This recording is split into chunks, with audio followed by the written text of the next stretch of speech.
Assalamualaikum warahmatullahi wabarakatuh.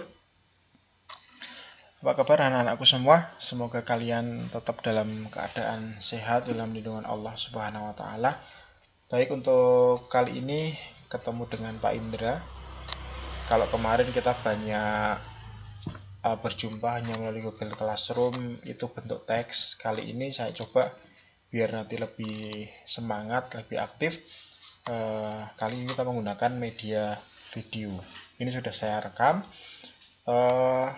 Untuk pertemuan kali ini kita akan membahas atau konsentrasi kepada sistem penerangan. Jadi semoga meskipun dengan kondisi pandemi sekarang ini tidak akan mengurangi semangat mahasiswa semua untuk terus belajar, kegiatan belajar meskipun dalam situasi yang seperti ini melalui program dalam jaringan. Sudah dapat kuota internet kan? Tetap semangat ya. Oke, sistem penerangan atau istilah bahasa Inggrisnya lighting system, ya. Jadi itu merupakan sub dari sistem kelistrikan bodi. Bodi itu kan banyak kelistrikannya. Kalau kelistrikan sendiri secara garis besar ada kelistrikan untuk engine atau mesin, kemudian ada juga kelistrikan bodi. Nah, bodi salah satunya adalah sistem penerangan. Nah, sudah diatur oleh pemerintah dan itu merupakan aturan internasional seperti ini ya, diperhatikan. Mungkin agak ke tutup sedikit yang pojok, nggak apa-apa.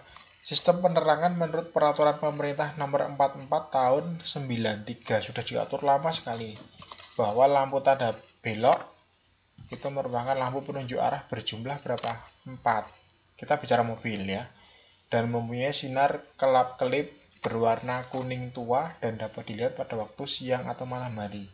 Jadi harus jelas warnanya adalah kuning tua, sudah diatur. Maka ketika kalian nanti modifikasi motor ataupun mobil itu harus memperhatikan ini. Ada yang ketika di jalan melihat lampu ratingnya warna biru, merah, itu menyalahi aturan. Maka ketika nanti dapat mobil baru ataupun motor baru itu mesti warnanya lampu tanda belok itu adalah warna kuning pekat atau kuning tua. Karena apa? Warna kuning itu dari penelitian itu paling bisa menembus kabut.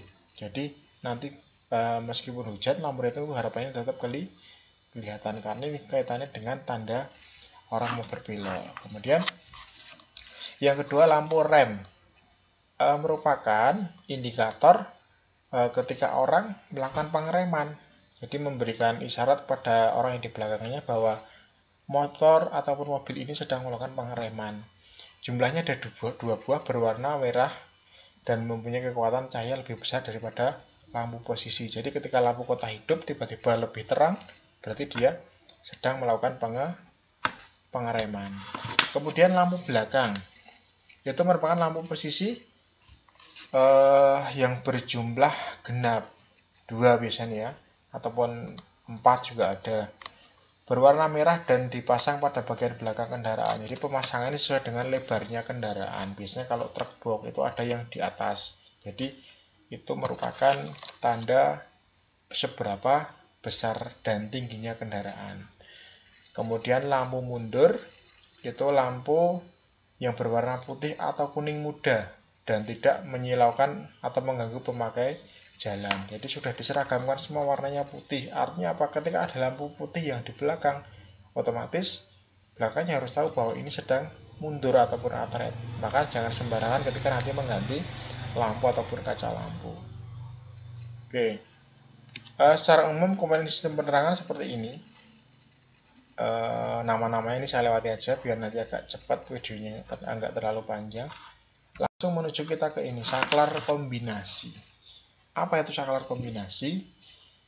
Saklar kombinasi itu saklar yang digunakan untuk mengontrol beberapa sistem kelistrikan, ya.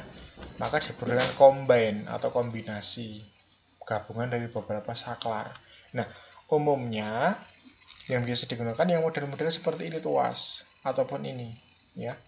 Ada lampu kota, lampu kepala, lampu rating, lampu dim itu menjadi satu kesatuan dalam sebuah saklar kombinasi ini. Kemudian ada yang modelnya seperti yang di bawah. Ini kebanyakan biasanya mobil Eropa ada yang seperti ini. Ya, ada 3 item seperti ini. Cuman kebanyakan yang beredar di tempat kita itu kan yang model tua seperti yang di atas ini. Ada 2. Next, kita bicara mulai dari lampu kota dulu. Lampu kota atau disebut juga lampu posisi depan dan belakang. Jadi ada 2 depan yang belakang. Seperti yang saya utarakan di depan, pemasangannya berdasarkan pada lebar ataupun tinggi kendaraan. Biar orang tahu bahwa oh inilah kendaraan itu lebarnya adalah sekian, sesuai dengan jarak lampu kota antara kiri dan kanan. Nah, fungsinya apa? Untuk penerangan dalam kondisi senja atau fajar. Jadi ketika sore mulai redup, itu yang dinyalakan lampu senja. Ataupun fajar ketika pergantian antara malam dengan pagi masih agak redup, itu dihidupkan lampu kota. Lampu pertanda bahwa itu ada kendaraan. Di mana kondisi cahaya sekitaran kendaraan tidak begitu gelap. Jadi kalau sudah gelap ya nanti pakainya bukan lampu kota, tapi lampu utama atau kepala. Next. Nah, kita bicara ke rangkaian. Kalau kita bicara rangkaian, kalian nanti harus sudah hafal yang namanya simbol-simbol. Karena kalau kita bicara rangkaian atau wiring, itu sudah tidak lagi bingung ketika nanti misalkan ini tanda apa mas, ini simbol apa dan sebagainya, itu harus tahu. Jadi saya ulangi sedikit, kalau nanti kalian menemui seperti ini garis strip panjang strip pendek kemudian ada 2 seperti ini, berarti ini adalah simbol dari baterai atau aki mobil berapa rata-rata atau aturannya 12 volt. Kemudian yang di bawah ketika garis stripnya 3 panjang, agak panjang, kemudian pendek, berarti dia massa atau ground atau yang dihubungkan dengan negatif aki. Kemudian naik ada fusible link atau sekring utama, sekring besar. Sekring itu tidak hanya 1, ini terpasang 2. Ini sekring utama besar, kemudian sekring per komponen ada masing-masing. Berapa ampere yang dibutuhkan sesuai dengan nanti beban, nanti bisa dihitung. Ya, berapa bebannya nanti ada rumusnya sendiri. Urutannya adalah dari baterai naik melalui fusible link, kemudian melalui fuse, kemudian naik. Nah, ini apa? Saklar kontrol lampu. Berarti tadi melalui saklar kombinasi. Kemudian masuk. Nah, di sini ini sebagai sumber, ini sebagai anak sumber 3. Sumbernya 1, kemudian yang keluar 3. Kalau off berarti dia tidak nyambung kemana-mana, arus cuma dari baterai sampai ke sini saja ke saklar. Ya, kemudian tile itu adalah lampu kota, tile. Kemudian head itu kepala, berarti artinya lampu kepala. Nah, yang kita bahas sekarang satu-satu, mulai dari lampu kota dulu. Ini masuk ke saklar, ketika posisi off dinyalakan, berarti dia ini akan terhubung ya ke lampu tile. Jadi arus dari baterai masuk sebagai sumber, ini istilahnya B, kemudian masuk ke tile. Tile ini maju kemana? Turun ke lampu 1 LH. LH itu apa? Left. Ya, jadi dia lampu kiri dan lampu kanan. Dia masuk ke lampu kiri dan lampu kanan. Ini plus, kemudian mendapatkan massa. Ini juga mendapatkan massa atau ground. Maka lampu dia akan hidup. Ya, ingat tanpa relay. Relay itu apa? Kita bicara nanti. Yang penting pahami dulu. Jadi dasar sekali rangkaian lampu sederhana seperti ini. Ya, saya ulangi dari baterai naik fusible link, kemudian ke fuse, kemudian masuk ke saklar. Dari saklar ketika di-off-kan dia cukup berhenti di sini. Ketika dihubungkan dengan lampu tile, dia akan menuju ke beban atau lampu, kemudian ke massa. Ini dicontohkan lampu belakang. Kalau depan bagaimana? Ya sudah tinggal digabungkan lampu aja. Rangkaiannya adalah paralel. Seri boleh nggak Pak? Boleh. kalau seri. Tapi kebanyakan paralel, karena apa? Kalau paralel itu mati satu, yang lain tidak akan mati. Kalau seri, berarti mati satu, yang lain ikut-ikut mati semua, berkesinambungan. Maka ketika nanti menambah lampu depan, berarti tinggal di plus dapat plus, massa dapat massa ground. Kalau ground di mobil biasanya dihubungkan langsung dengan bodi mobil. Bodi mobil itu terhubung dengan negatif baterai. Ini tentang lampu kutatan paralel. Kemudian yang kedua, nah sebelum ke penggunaan relay, di sini akan saya jelaskan tentang arti relay dulu. Apa relay itu? Relay atau orang banyak ngarani relay gitu ya. Fungsi relay adalah sebagai jembatan penghubung antara arus dari baterai langsung ke massa. Maksudnya apa? Kita baca dulu. Relay memotong alur arus listrik yang melewati rangkaian untuk mencapai beban. Artinya, relay akan membuat aliran arus lebih sederhana dan lebih ringkas, diperpendek. Hasilnya, hambatan yang terjadi pada rangkaian kelistrikan tersebut akan lebih kecil sehingga penggunaan listrik bisa lebih hemat dan beban kelistrikan bisa lebih maksimal kinerjanya. Artinya apa? Saya kembali ke sini. Ini baterai, ini lampu. Ketika ini saya hubungkan, di sini terjadi percikan api. Percikan api itu karena apa? Semakin ini besar bebannya, percikannya akan semakin besar. Kalau di dalam saklar kok dia mercik terus, otomatis dia akan terjadi apa di sini? Biasanya juga terjadi kotoran. Jadi kotoran, ketika terus berulang-ulang dia akan ibarat seperti air, itu lumutnya semakin banyak, hambatannya semakin besar. Kabel semakin banyak semakin banyak sambungan, itu juga ibarat pipa, semakin banyak hambatan atau semakin banyak kotoran di sana. Maka dipersingkat kalau bisa tidak menggunakan saklar manual. Saklar manual hanya untuk mengontrol relay. Nah, bagaimana cara kerjanya? Ini yang perhatikan yang ada di bawah. Ada 4 kaki yang ada di sini. Ya. Ada terminal 85, 86, 87 dan 30. Perhatikan antara 87 sama 30 ini belum nyambung. Kapan nyambungnya? Ketika 86 dan 85 bekerja. Artinya bekerja apa? Perhatikan. 85 ini dapat kemana? Ini simbol dari massa. Dengan 86 kita hubungkan ke terminal positif baterai. Kalau ini hubungannya dengan main, ini dengan plus, ini ada sebuah inti besi yang dililiti kawat. Ya, sepul. Kalau sebuah sepul itu dialiri plus dan main, maka di sini terjadi sebuah kemagnetan. Kalau di sini ada magnet, ini ada logam yang dia naik seperti ini, ada per, logamnya kan tertarik menuju ke magnet. Paham ya?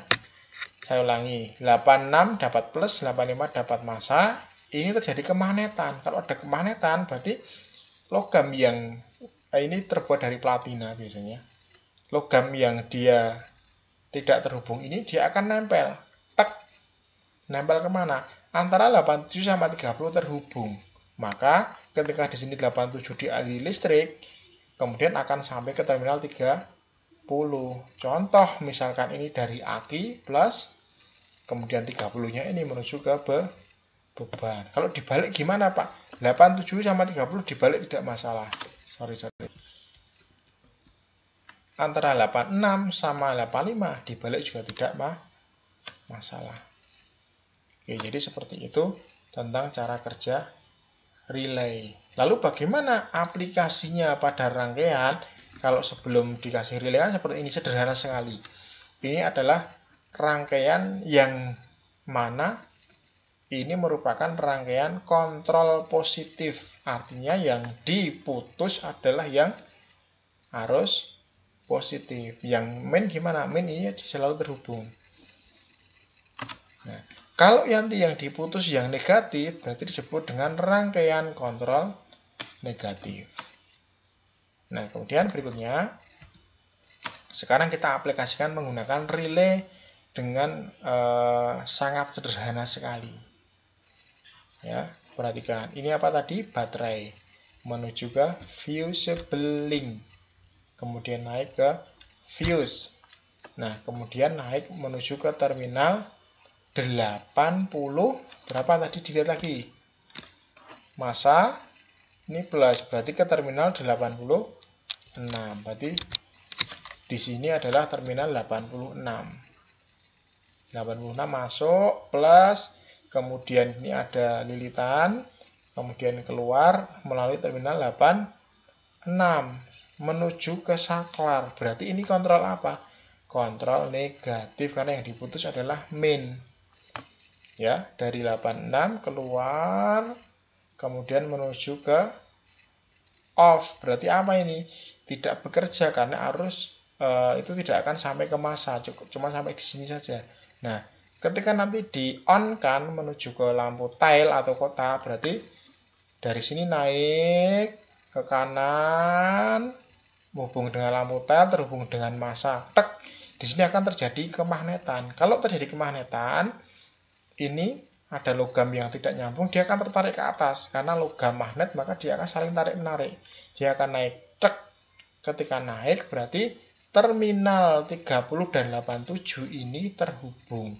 Berarti yang dari baterai nyambung.